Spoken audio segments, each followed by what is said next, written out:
Salmo de número 118, versículo número 1 a versículo de número 9. Só que a gente vai fazer alguns acordos aqui nessa noite, viu? Alguns acordos a gente vai fazer aqui hoje. Porque para mim um dos momentos mais difíceis de pregar é virada de ano, né? 10 da noite. De vez em quando eu já vi muita gente bocejando, né? Então assim, a gente não sabe se o sermão está caminhando bem, ou se porque o cansaço já bateu e a gente fica nesse dilema. O que me tranquiliza o coração é que o apóstolo Paulo, certa vez, estava pregando, alguém cochilou, caiu. Então, às vezes o problema não é só o pregador, né? Porque o apóstolo Paulo estava pregando, o homem cochilou. Mas eu quero lhe ajudar a você não cochilar. E eu vou fazer um acordo com você aqui. Toda vez que eu for fazer, Hugo, a leitura do texto, que diz assim, versículo 1, versículo 2, versículo 3, 4, você vai ler comigo. Se você não lê, é porque ou você não está com Bíblia nas mãos, ou é porque talvez você deu aquela cochilada. Então, para lhe ajudar a não fazer isso, você vai ler comigo. Verso 1, aí a gente lê junto. Verso 2, lê junto. Verso 3, lê junto. E assim, eu acho que dá para a gente despertar um pouco, não dá? Feito o acordo, vamos do verso 1 até o versículo número 9. Dá para a gente ler junto, não dá? Aí a gente já desperta bem, né, dona Cida? Eu não estou dizendo que a senhora está dormindo não, viu? Que a senhora é mais esperta que muito menino daqui da igreja. Verso 1 a verso 9. Por favor, vamos à leitura. Salmo de número 118. Rendei graças ao Senhor. Isso, porque a sua misericórdia dura para sempre. Todo mundo junto, verso 2. Diga, pois, Israel, sim, a sua misericórdia dura para sempre. Verso 3. Diga, pois, a casa de Arão, sim, a sua misericórdia dura para sempre. Digam, pois, os que temem ao Senhor, sim, a sua misericórdia dura para sempre. Em meio à tribulação, invoquei o Senhor, e o Senhor me ouviu e me deu folga. O Senhor está comigo, não temerei. Que me poderá fazer o homem? O Senhor está comigo, entre os que me ajudam. Por isso, verei cumprido o meu desejo nos que me odeiam. Melhor é buscar refúgio no Senhor do que confiar no homem. Melhor é buscar refúgio no Senhor do que confiar em príncipes. Vamos orar uma vez mais? Senhor nosso Deus, estamos diante da Tua palavra e estamos diante da última hora desse ano. Alimenta-nos, Senhor, assim como fizestes, não só em 2023, mas ao longo de toda a nossa vida, ao longo de toda a Tua existência, que foi desde sempre. Tu és eterno. Tu alimentastes o Teu povo, guiastes o Teu povo, consolastes o Teu povo, encheste de ânimo o Teu povo. Faz isso com o Teu povo que aqui se encontra. Abençoa-nos grandemente nessa noite, a fim de que saiamos daqui totalmente persuadidos de verdades preciosas que o Salmo de número 118 nos traz aqui nessa noite. Abre o nosso entendimento, abre o nosso coração, dá-nos a atenção necessária, apesar da hora muito difícil, especialmente se tivemos um dia bem cheio hoje de trabalho, de atividade. Mas conceda-nos uma graça muito especial, que o Teu Espírito aplique Tua palavra em nossos corações e que possamos ser edificados pelo Senhor. Para a glória Tua, a alegria nossa. Nós assim Te oramos, no nome de Jesus. Amém e amém. Meus irmãos, vamos voltar. Eu vou contar com você. É difícil um momento como esse. Está todo mundo muito ainda naquele ritmo, já está aliviando, essa hora geralmente a gente já está descansando. Mas que Deus nos dê graça para que a gente possa ser instruído pelo Senhor. Eu quero iniciar dizendo o motivo pelo qual eu escolhi esse tema para a nossa meditação da noite. E esse tema brotou no meu coração à medida que eu estava lendo algumas passagens. E quando eu cheguei no Salmo de número 118, e penso ter sido conduzido por Deus à leitura desse salmo. E aí, num determinado momento, Saulo, eu peguei aquela parte inicial, digo, o salmo de número 118 ficaria difícil. A gente findaria 2023, já estaria no dia 3, 4 ou 5 de janeiro, quando a gente terminasse o salmo de número 118. Então, resolvi ir do verso 1 a verso 9. E algo brotou no meu coração quando eu estava exatamente fazendo a leitura desses primeiros versículos do salmo de número 118. E o que brotou no meu coração foi uma história que certa vez eu li, de uma garotinha chamada Aninha. Aninha tinha 6 anos de idade e Aninha precisava tirar sangue nesse período.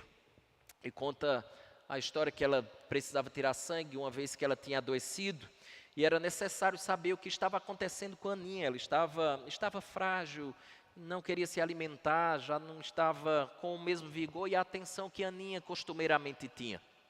E aí levaram a Aninha, o médico pediu os exames e ela foi exatamente para o laboratório. E chegando ao laboratório, a Aninha lembrou daquele local e já foi ficando muito temerosa, afinal de contas, Aninha lembrou daquela picadinha que doeu muito na última vez que ela foi naquele laboratório. Aninha chamou a atendente, é a sua vez, já é a sua hora. E aí ela vai. E quando ela se depara com aquela famosa cadeira que tem aquele pedestal onde a gente coloca o braço para poder tirar sangue, ela simplesmente voltou aos prantos para o pai, dizendo assim: eu não quero, eu não vou, papai dói muito. E aí o pai, tentando persuadi-la, né, de todas as formas, que era só uma picadinha, não vai doer, e a história da picadinha, ultimamente não tem colado mais, porque a gente, é uma picadinha, mas dói um pouquinho, especialmente quando é criança. O pai disse algo muito interessante. Quando ele tentou persuadi-la, Shirley, e não houve sucesso algum, o pai disse assim, exatamente essa frase: e se eu for com você? A Aninha passou a mão assim no rosto, enxugou um pouco das suas lágrimas e foram para aquela sala. A enfermeira pegou no braço de Aninha, colocou aquela borracha lá, aquela liga, apertou um pouquinho, começou a palpar até que encontrou a veia de Aninha.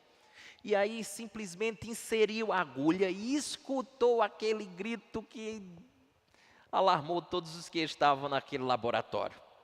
Em meio aos berros, o sangue foi colhido e Aninha foi imediatamente liberada.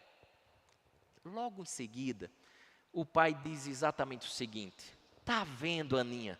Foi muito rápido e nem doeu tanto, Aninha, é para o seu bem. Aninha olhou assim para o pai e disse algo fundamental. Aninha disse assim: não, pai, que história é essa que não doeu? Doeu e doeu muito, mas foi importante ter o Senhor comigo. Senão, eu acho que eu não conseguiria. Deixa eu dizer uma coisa para você. Aninha sabia, e a gente também sabe dessa verdade, que tem certas situações que são difíceis de a gente enfrentar sozinhos. É muito complicado determinadas situações.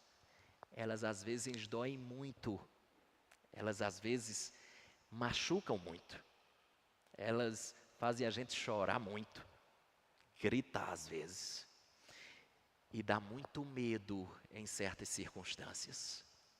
Mas tanto quanto a Aninha, a gente sabe muito bem que tem hora que a gente precisa de eu vou com você. É só o que a gente precisa. Porque se a gente tem eu vou com você, a gente acaba vencendo muitos medos que nós temos. E cria uma coragem, apesar do choro, dos berros e muitas vezes dos gritos. Eu queria compartilhar com você uma frase de um teólogo chamado Thomas Watson. Thomas Watson foi um teólogo inglês do século XVII, e ele disse algo que corrobora com isso que eu estou comentando com você aqui. Watson disse assim, presta atenção.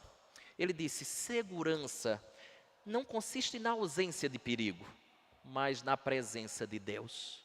Segurança não consiste na ausência de perigo, mas na presença de Deus.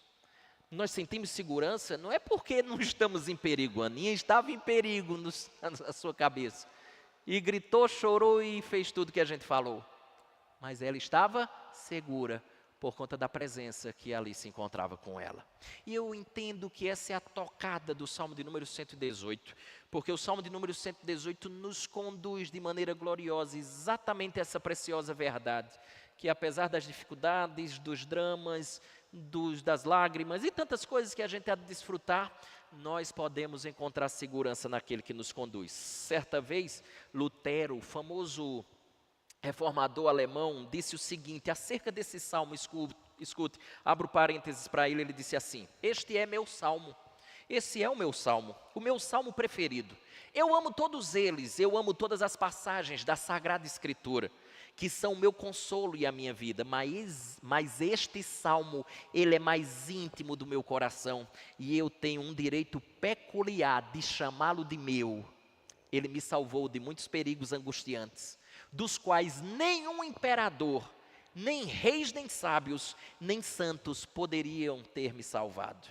Ele é meu amigo, mais precioso para mim do que todas as honras e todos os poderes da terra. Veja que é um salmo que, para o grande reformador, era a sua pérola, era o salmo preferido, era o salmo que ele mais gostava, porque esse salmo foi um salmo extremamente importante na vida de Lutero, para que ele pudesse enfrentar as dificuldades, para que ele enfrentasse os dramas, e ele sobrepujar cada uma dessas dificuldades que ele enfrentou. Por isso que ele disse: esse salmo é meu, esse salmo é meu.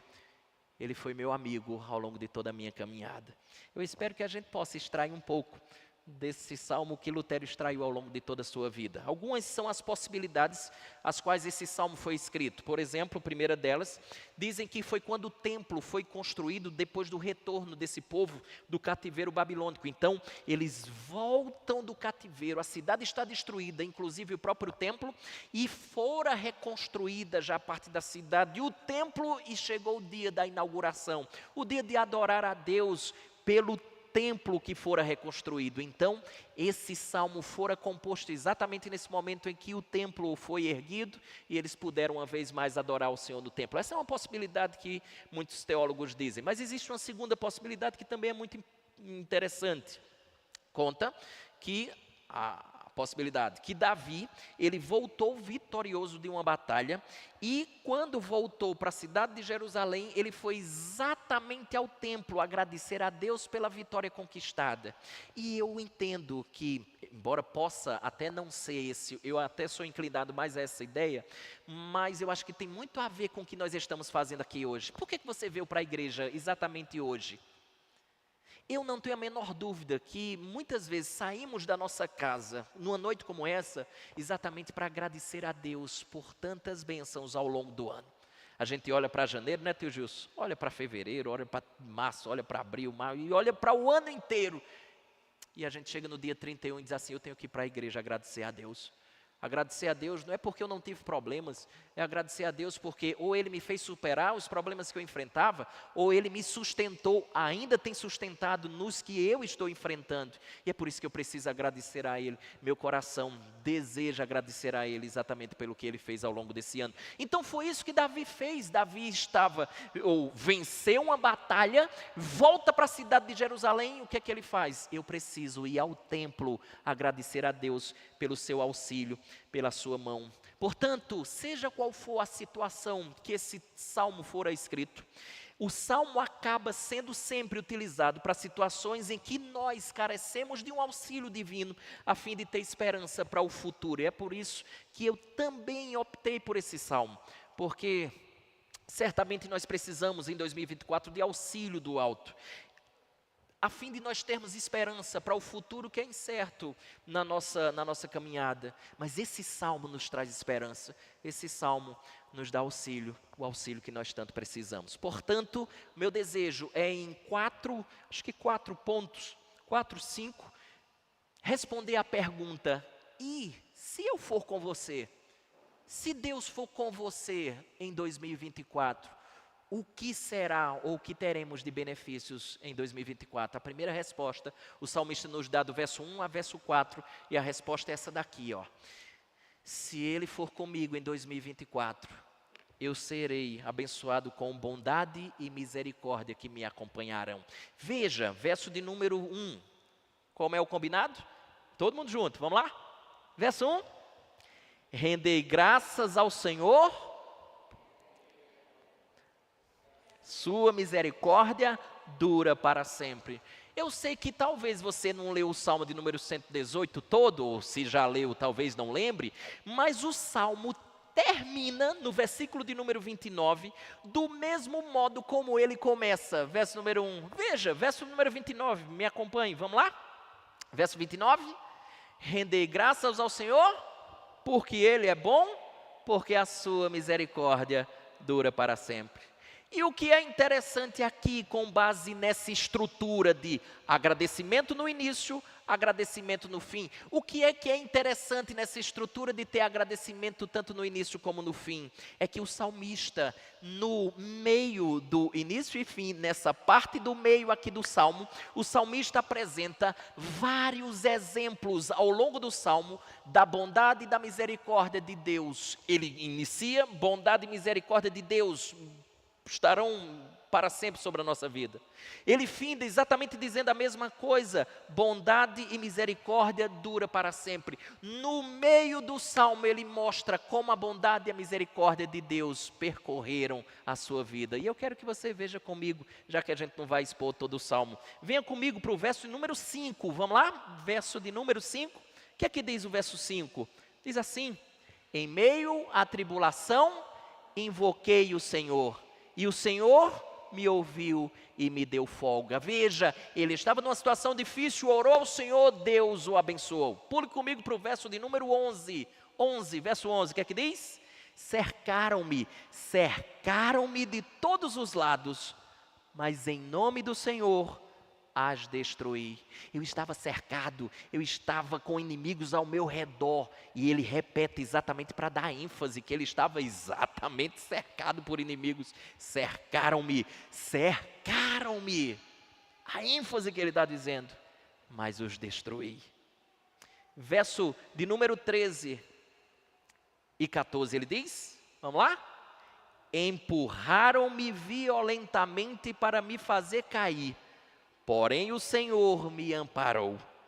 O Senhor é a minha força e o meu cântico, porque Ele me salvou. Olha que coisa linda. Empurraram-me violentamente. Aqui você pode entender de muitas formas. Mas e aí a gente pode aplicar na nossa vida também. Como é que lhe empurraram violentamente? As mais variadas experiências podem ser contempladas aqui. Mas o que ele está tentando dizer é que nós íamos cair, mas o Senhor me amparou. Imagina aquela cena, exatamente aquela cena de alguém que escorregou, alguém que empurrou o outro e de repente alguém teve o reflexo de segurar e não permitir que aquela pessoa caísse. É exatamente essa cena que ele está descrevendo aqui. Me empurraram violentamente, mas Deus foi lá e me amparou. Não permitiu que eu me machucasse, não permitiu que eu caísse. Mas salta comigo, verso número 21, o que é que ele diz? Render-te-ei graças, por quê? E foste a minha salvação. Veja, tudo isso é a parte do meio que ele está dizendo.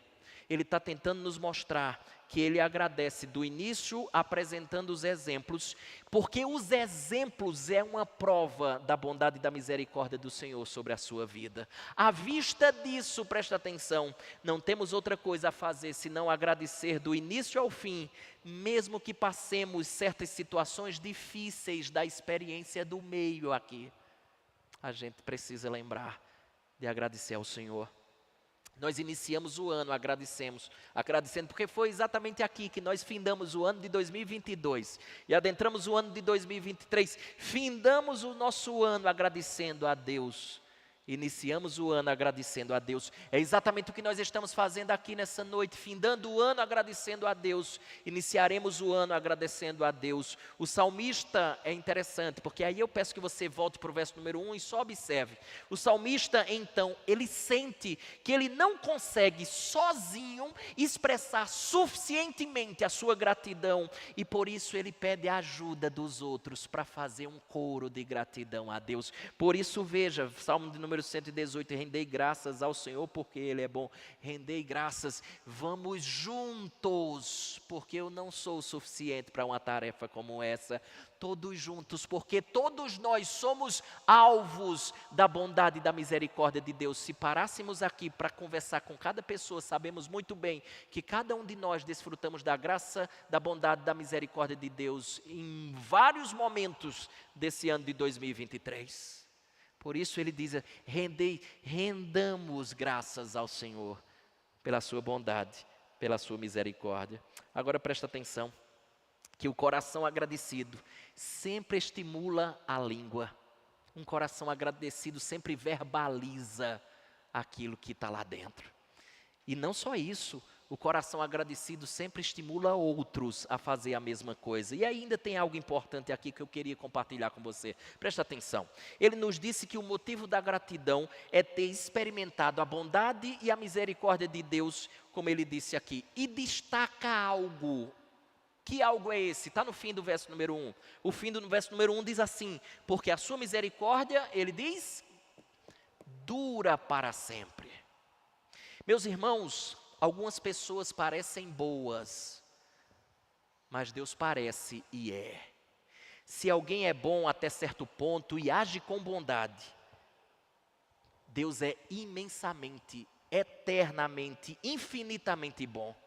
Quando nós mesmos estivermos conscientes de que estamos longe de ser bons, devemos ainda mais reverentemente louvar aquele que genuinamente é bom, independente do que atravessaremos em 2024, o que você haverá de enfrentar no ano vindouro. Eu queria chamar a sua atenção quanto a essa verdade de maneira categórica aqui. A verdade é, nunca duvidemos, sequer por um instante, acerca da bondade e da misericórdia do Senhor. Por quê? Porque ela dura para sempre. Ela não apenas existiu no ano 2023, por ela durar para sempre, ela adentra junto conosco no ano de 2024. E essa é a mensagem de dura para sempre, é que ela que esteve conosco em 23, adentra 24 e percorrerá aqueles que são do Senhor eternamente. Presta atenção, porque isso é fundamental. Os homens mudam, eu e você já mudamos várias vezes, mas a bondade e misericórdia de Deus dura para sempre. E Deus não muda, Ele continuará sendo bom, Ele continuará sendo misericordioso. Mas salte comigo para o verso de número 2, verso número 2, e vamos à leitura, verso número 2, o que é que diz? Diga, pois, Israel, sim, a sua misericórdia dura para sempre. Deus tinha feito um pacto aqui com os antepassados desses que estavam aqui escutando o que Davi estava escrevendo. Deus fez um pacto de misericórdia e um pacto de amor com eles, ao qual Deus sempre foi fiel a esse pacto que ele fez.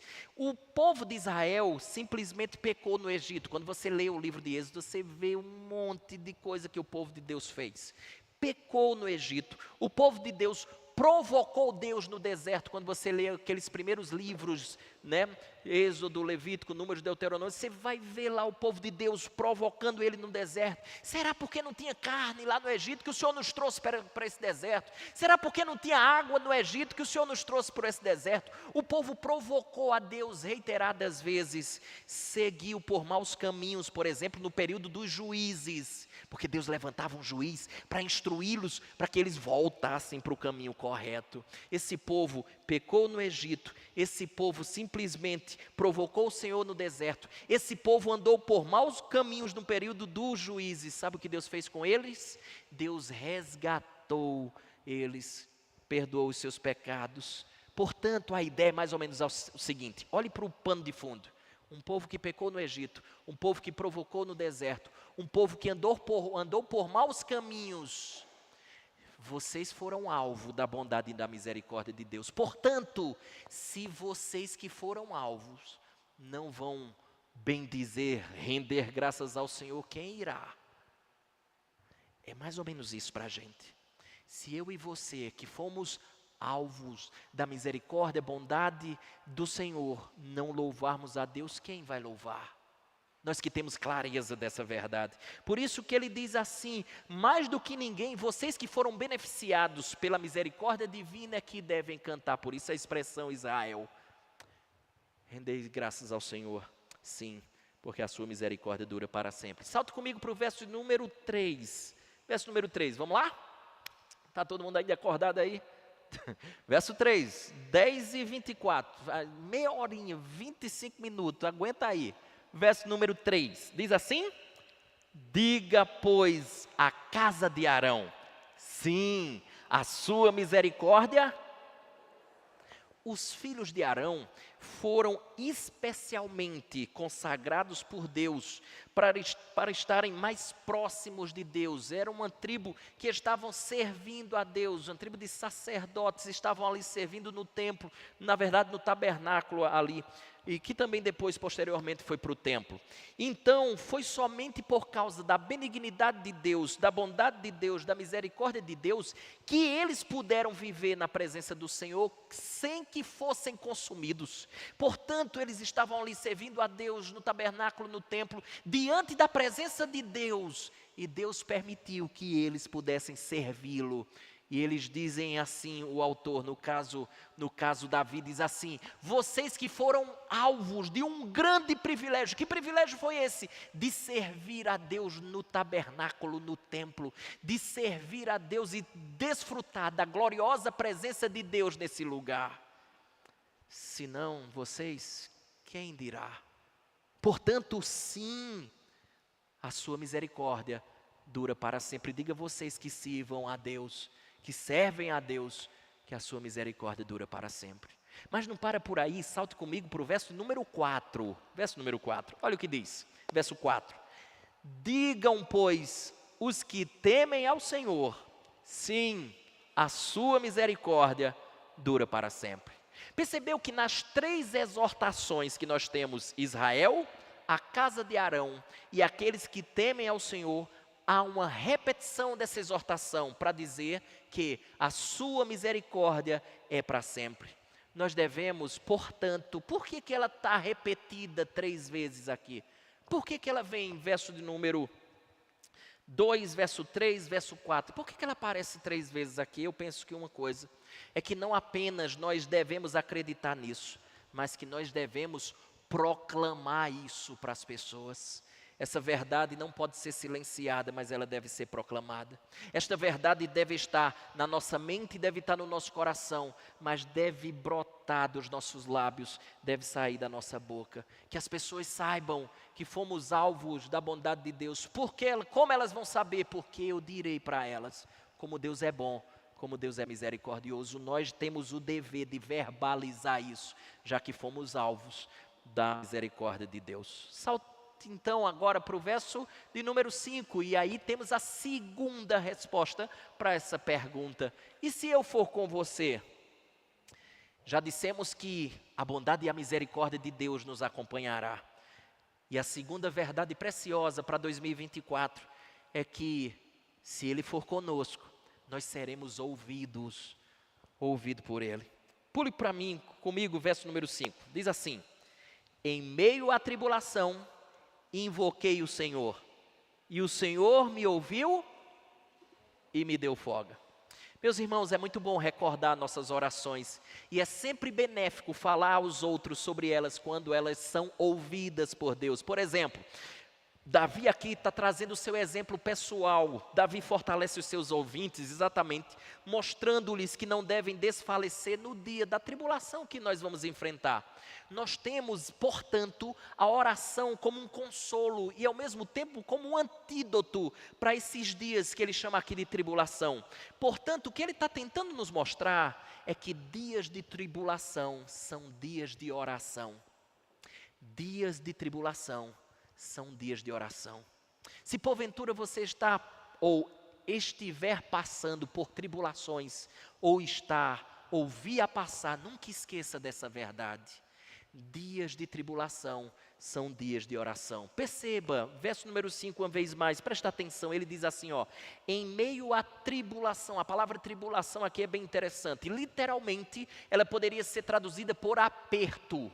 Tem algumas traduções que traduz ela por suprema angústia, olha que coisa. Portanto, ele está dizendo assim, em meio ao aperto, ou à extrema angústia, suprema angústia, o Senhor me ouviu e me deu folga. Leia-se folga aqui como me deu um lugar largo, me deu um lugar espaçoso.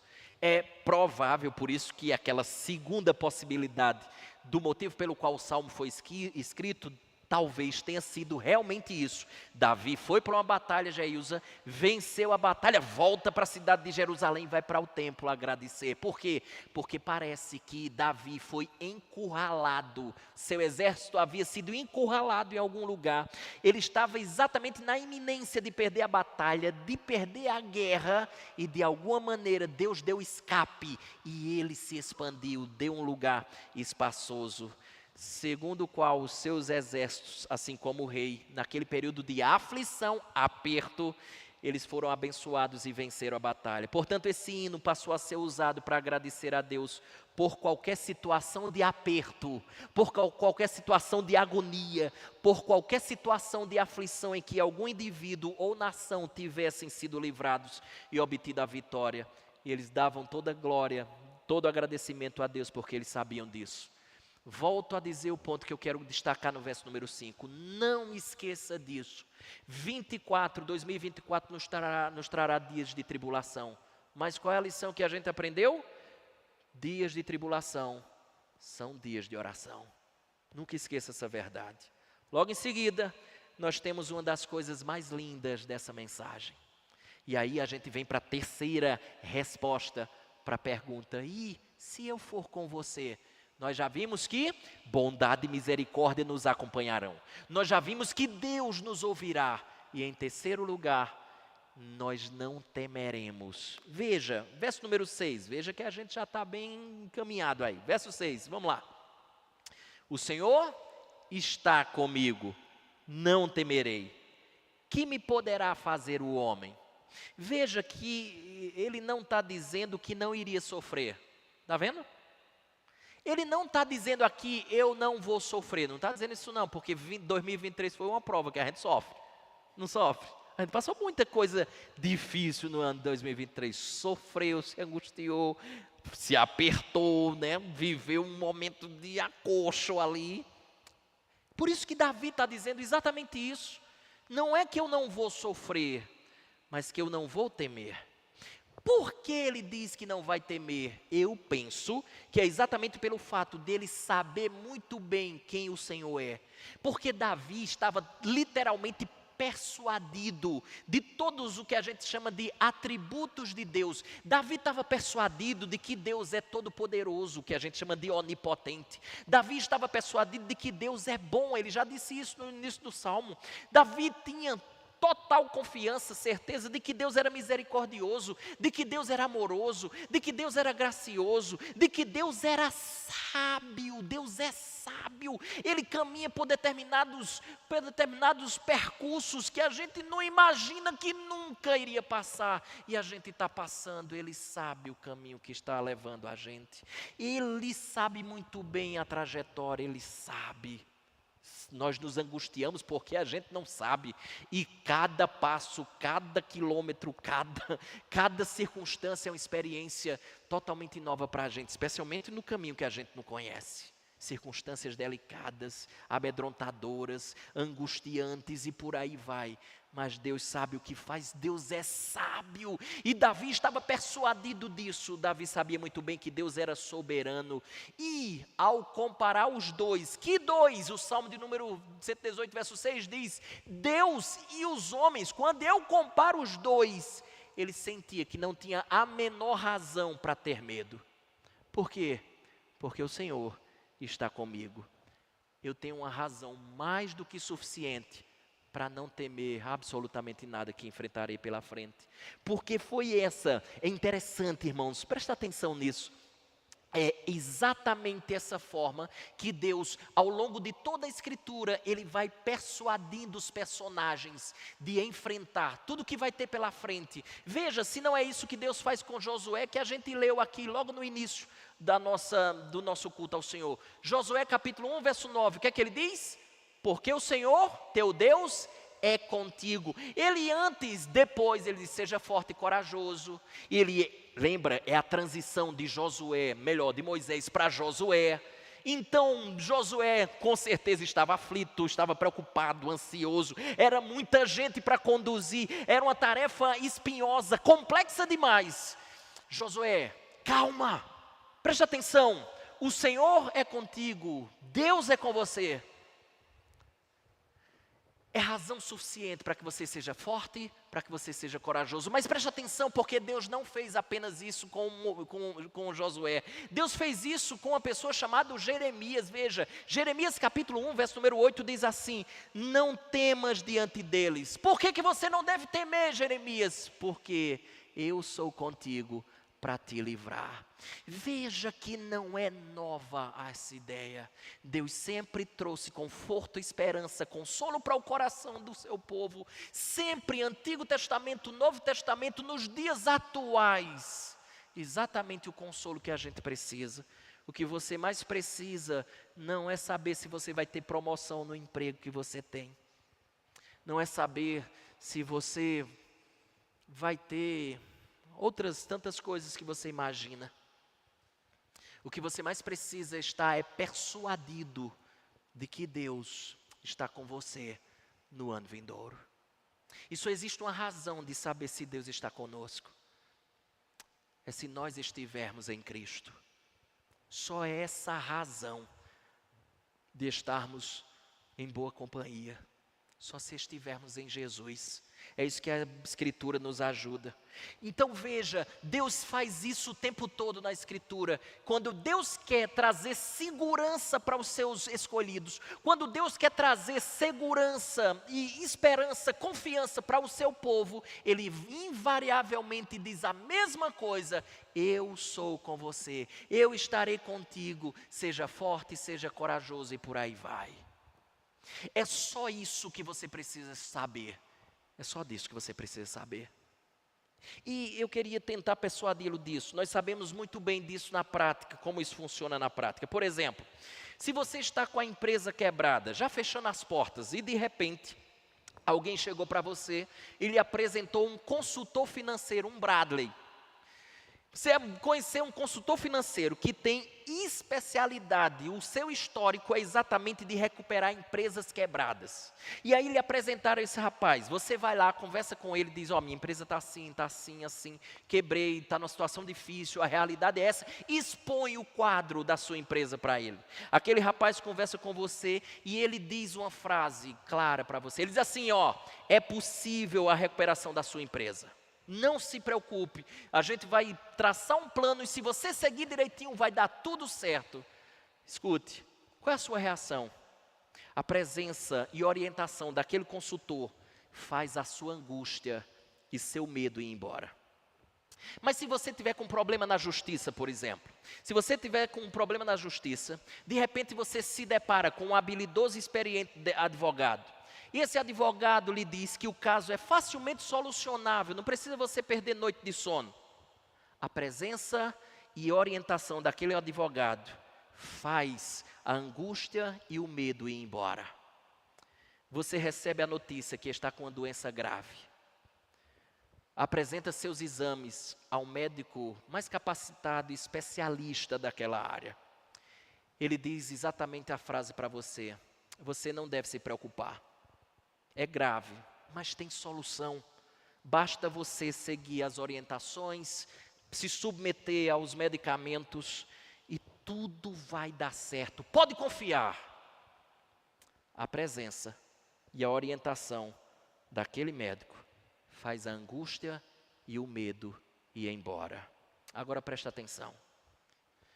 Você está para adentrar o ano de 2024. o perfeito advogado, o médico dos médicos, o Senhor dos senhores, está dizendo: não se preocupe, eu estou com você. A pergunta é: a presença e orientação dele faz também com que a angústia e o medo possam ir embora? Se a resposta for sim, é verdade que você acredita no que ele diz acerca dele mesmo. Se a resposta for não, é como se você não acreditasse que ele é o que é. Porque na experiência comum da vida, quando nós acreditamos naquela pessoa, a angústia vai embora. É isso que Deus quer falar para a gente. Final do verso de número 6, observe, ele diz assim: que poderá me fazer o homem? O homem não pode fazer nada mais do que Deus permite. Nada pode frustrar o propósito de Deus. Seja o inimigo mais hostil, seja o homem mais poderoso do mundo. Por mais poderoso que seja uma pessoa, ela é insignificante quando comparada a Deus.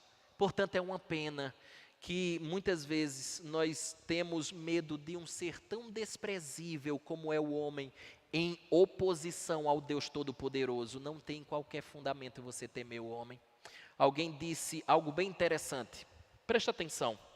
Abro aspas, isso é muito bacana nessa ideia de você assimilar, dizer como os pentecostais, neopentecostais às vezes dizem, você tomar posse dessa verdade de que Deus é o que é e que Ele está conosco. E por meio de Jesus Cristo, Ele de fato está conosco e nos ajudará em meio a todas as circunstâncias que haveremos de adentrar no ano 2024. Se você realmente assimilar essa verdade, alguém disse assim, presta atenção, abro aspas, de fato, todos desejam a paz mental. Quem é que não deseja paz mental? Às vezes a gente não dorme, às vezes a gente não consegue se relacionar com as pessoas, a gente tem dificuldade, a gente fica ansioso, angustiado, mas todos nós desejamos a paz mental, diz. Aí ele continua, mas em consequência de não darem a Deus o devido louvor pelo seu poder, perdem de desfrutar desta bênção, a saber, a paz mental. Por isso, merecem tremer ante o leve ruído da queda de uma folha. Talvez você e eu estamos temendo tanto determinadas circunstâncias, porque realmente Deus acaba nos entregando aos nossos temores, como uma consequência natural de uma falta de confiança naquele em quem deveríamos depositar toda a nossa confiança. O que é que Davi está fazendo aqui? Está tentando corrigir esse mal, está tentando corrigir esse erro. Ele está dizendo, verso 6, o Senhor está comigo, o Senhor está comigo, o Senhor está comigo. O autor aos Hebreus cita exatamente essa verdade. Hebreus capítulo 13, verso 6 diz assim: assim afirmemos confiantemente, veja, o Senhor é o meu auxílio, não temerei, que me poderá fazer o homem?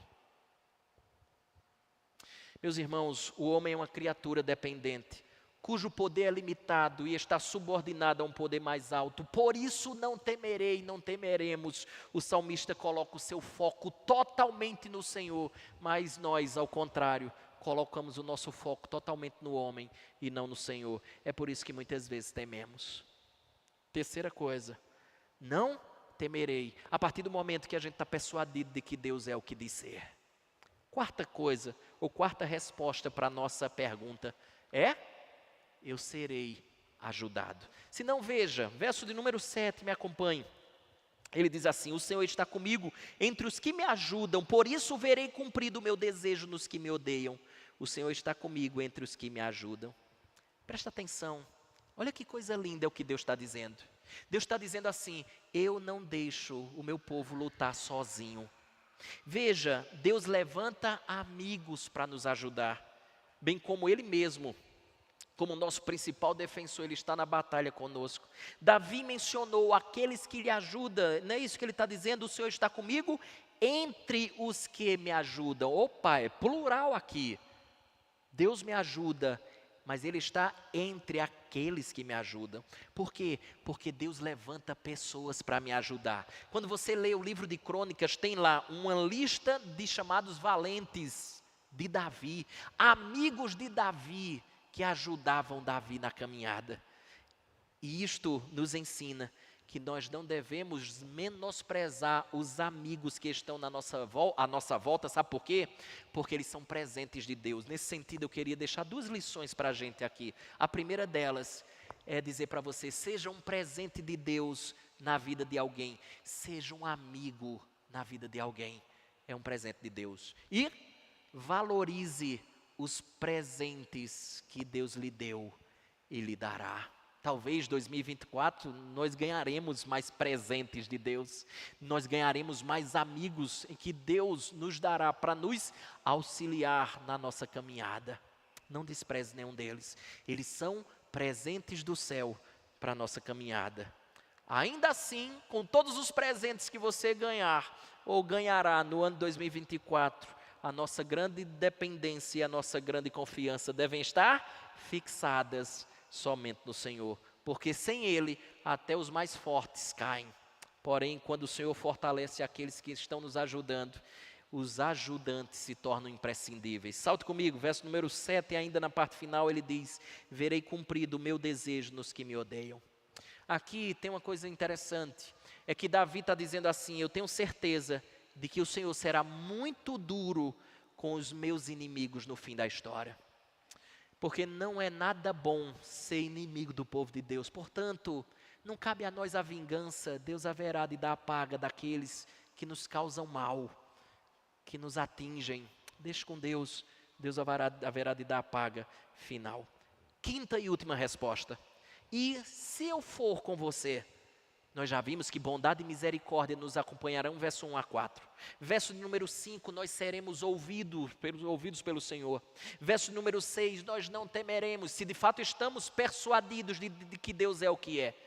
5, nós seremos ajudados por pessoas e pelo próprio Deus, que é o nosso grande amigo na batalha. Quinto e último lugar, eu sempre terei refúgio. Verso 8 e 9, me acompanhe por favor, é bem curto, ele diz assim, melhor é buscar refúgio no Senhor do que confiar no homem. É melhor sob todos os aspectos. Deus é infinitamente mais capaz de ajudar e sempre estaremos seguros nas suas mãos. Como diz uma canção que a gente canta aqui na igreja, né? Seguro estou nos braços daquele que nunca me deixou. Nós estamos seguros no braço de Deus. Ele nunca nos deixou e todos reconhecem isso. A gente canta e reconhecemos isso, cantamos com todo vigor, a plenos pulmões. No entanto, poucos estão persuadidos de que somente Deus pode nos proporcionar a ajuda necessária e suficiente para tudo que haveremos de enfrentar. Mas o salmista diz, é melhor confiar no Senhor, pois além de ser capaz de nos ajudar, Ele também está disposto a nos ajudar. Por experiência própria, Davi pode dizer, é melhor, é mais sábio, é mais consolador, é mais seguro confiar no Senhor. Alguns teólogos, e aqui é fantástico isso, alguns teólogos ousam dizer que esse versículo é o versículo central da Bíblia.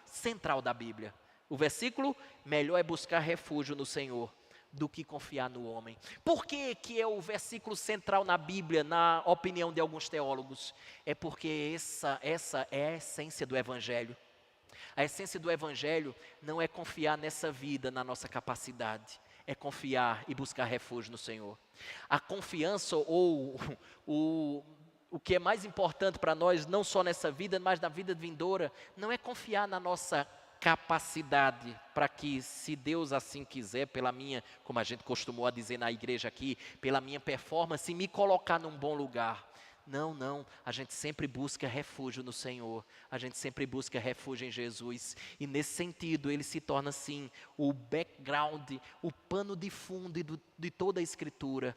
Nós, na vida ou na morte, devemos buscar o refúgio, não em nós, mas o refúgio no Senhor.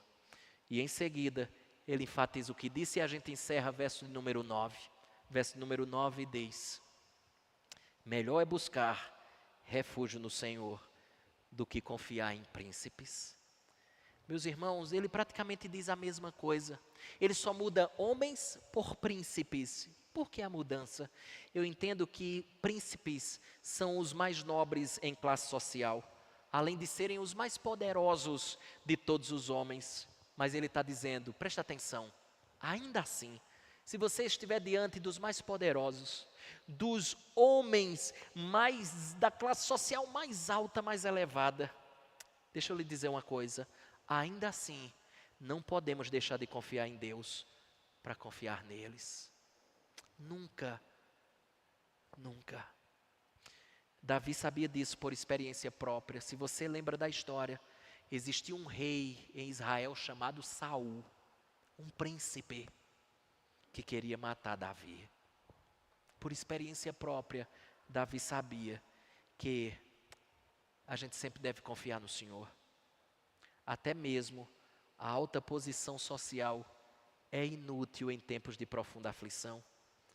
Quando a nossa vida está em profunda ameaça, por exemplo, por muitas vezes, a pessoa pode ser a pessoa mais importante do mundo, o médico mais habilidoso desse mundo, o intelectual mais reconhecido nesse mundo. Por muitas vezes, eles não podem fazer absolutamente nada para nos livrar do perigo. Quando Davi junta o verso 8 com o verso 9 e diz, melhor é buscar refúgio no Senhor do que confiar no homem. Melhor é buscar refúgio no Senhor do que confiar em príncipes. É um modo mais enfático de dizer quão bom, quão indispensável é depositar em Deus a nossa confiança. Sabe por quê? É melhor porque o homem é fraco e Deus é todo poderoso. É melhor porque o homem é egoísta e Deus é bondoso e generoso.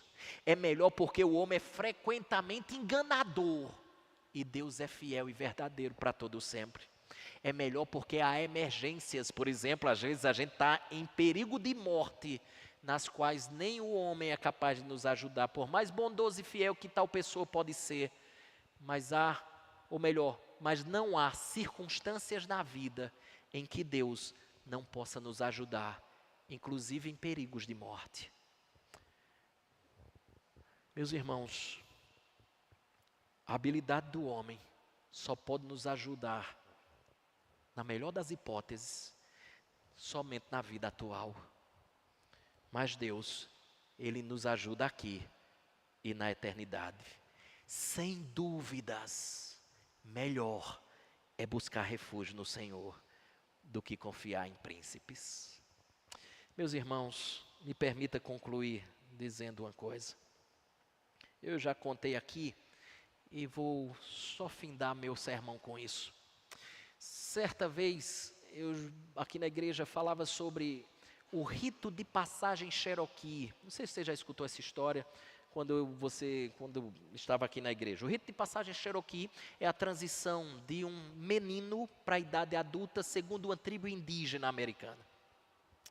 Conta que o rito é mais ou menos assim, me permita. O pai conduz o filho para a floresta sombria no final da tarde.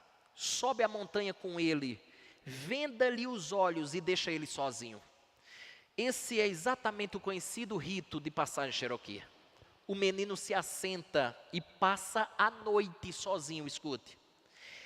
Ele passa a noite na mais absoluta escuridão. Se ele quiser ser aprovado, ele não pode remover a venda dos olhos até que o dia amanheça.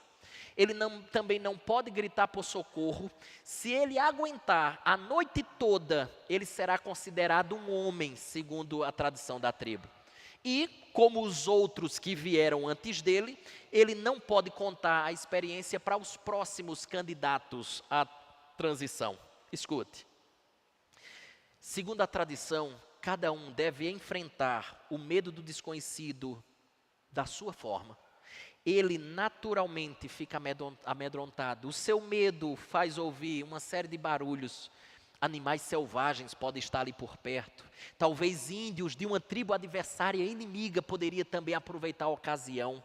Insetos o tempo todo vai lá picá-lo, atormentá-lo. Cobras lhe causam terror. ele passa frio, passa fome, passa sede naquela noite. O vento começa a soprar e barulho de árvore faz barulho de bicho. Quando a gente está com medo, a gente escuta coisa que não é verdade. Meus irmãos, tudo parece amedrontador, mas ele não pode remover a venda. Segundo os Cherokees, esse é o único modo dele se tornar um homem. É o rito de passagem que transiciona da idade, da infância à idade adulta. Pois bem, preste atenção. Finalmente, após aquela noite horrível, o sol aparece. E é somente nessa hora que a criança, o adolescente pode retirar a venda dos olhos. E é exatamente isso que faz. O sol aparece, o menino remove a venda e vê então seu pai sentado ao seu lado. E o seu pai passou a noite inteira cuidando dele dos perigos noturnos. Me permita dizer uma coisa e a gente finda. E se eu for com você? A gente sabe, ou escutamos, que a bondade e misericórdia nos acompanharão, que nós seremos ouvidos, que nós não temeremos, que nós seremos ajudados, que nós teremos refúgio. Portanto, não há o que temer em 2024. Foi a certeza exatamente dessa companhia que fez um homem chamado David Livingstone. Foi um missionário escocês do século XIX, lá na África. David Livingstone disse certa vez exatamente assim, opa, já botaram, mas tem nada não. Ele diz assim, escuta, é a última frase que eu vou dizer. Ele disse assim, Deus, envia-me para qualquer lugar, desde que vás comigo. Coloca qualquer carga sobre mim, desde que me carregues, e desata todos os laços de meu coração, menos o laço que prende o meu coração ao teu. E se eu for com você? E não, Ele irá conosco. E esta é a certeza que podemos adentrar 2024 com toda confiança e esperança, porque Ele vai junto conosco. E você não precisa saber mais de nada. A única informação que você precisa saber é: Ele está com você. Nada mais. Quero convidar